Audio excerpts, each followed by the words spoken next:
I feel like you're in a big transition right now and you don't really know where it's leading just yet. It's astrology time.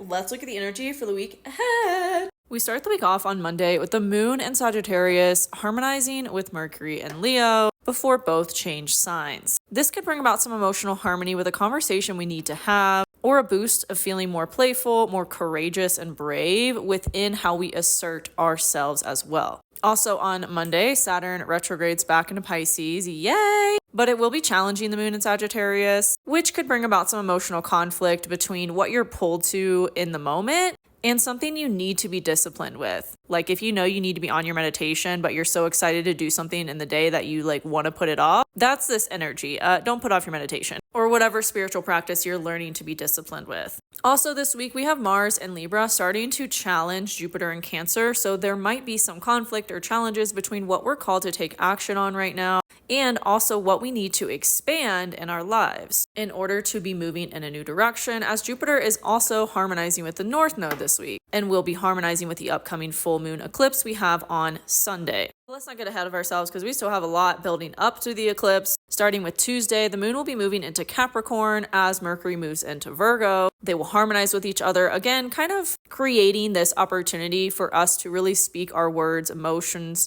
in a grounded, practical way in order to understand what's going on in our inner world. And later on Tuesday, the moon will harmonize with the sun in Virgo, bringing more of that energy. There could be an emotional illumination about what we need to do to move forward and practical steps we have to take. Then on Wednesday, the moon in Cap is going to oppose Jupiter and Cancer while both are challenging Mars and Libra. This is called a T-square and could be really conflicting depending on your personal chart and where these planets are in your houses. The release of this energy is through Aries, so there might be some inspired action we realize we need to take to move forward.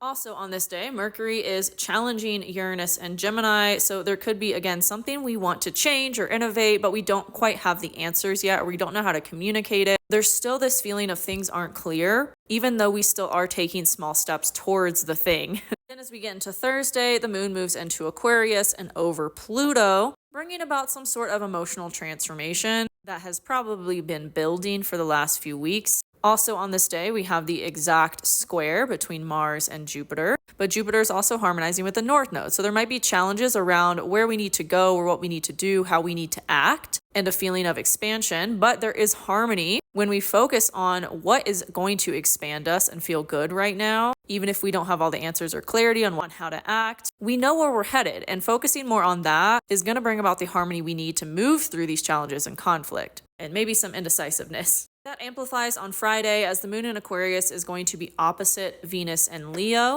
but the moon will be harmonizing with Mars and Libra. So we might get emotional clarity about what to do, how to move forward, what to act, but it could be at odds with our values, our self-worth, relationships, or money in some way. Then on Saturday, the moon moves into Pisces, building up this full moon eclipse we will have on Sunday. At first, the moon in Pisces will oppose Mercury and Virgo, so there could be some emotional tension with our communication and maybe some mindset changes we're making. I think, again, being on our spiritual practices is going to help with that and bring it into balance. Also on Saturday, we'll have the moon challenging Uranus and Gemini. So again, there could be some emotional challenges, conflict between where we're headed and the changes we need to make to get there. It's like we know where we're going, we know what needs to be done, but we don't yet have the answers or maybe even the motivation to act and to make the changes, but I do feel they're coming and they'll take us by surprise. This is going to be unexpected energy. Also, Uranus is now retrograde. This happened on Friday. So Uranus's energy is now shifted internally. We need to kind of have this introspective sense of change and innovation and think outside the box in order to bring everything into harmony and balance and have the answers to move forward on the changes we want to see in our lives. And that will be amplified by the full moon eclipse we have on Sunday in Pisces. It's really close to Mercury and Virgo, so we might get some unexpected mindset shifts or revelations, downloads, ideas in order to act on that are going to move us forward in the new direction we're headed and have been building since Saturn first went into Pisces in 2022. This is kind of a closing out of a chapter of a cycle that began with the new moon in Pisces we had back at the end of February. What were you focused on then, beginning, and what is ending where you have Pisces in your chart now with this eclipse? It could really take you by surprise and embrace the unknown right now. You don't need to have it all figured out. The answers will find you in divine timing. How is this all showing up for you? Where do you have Virgo and Pisces in your chart? Come find me on YouTube for your rising sign horoscope, and I'll see you next week.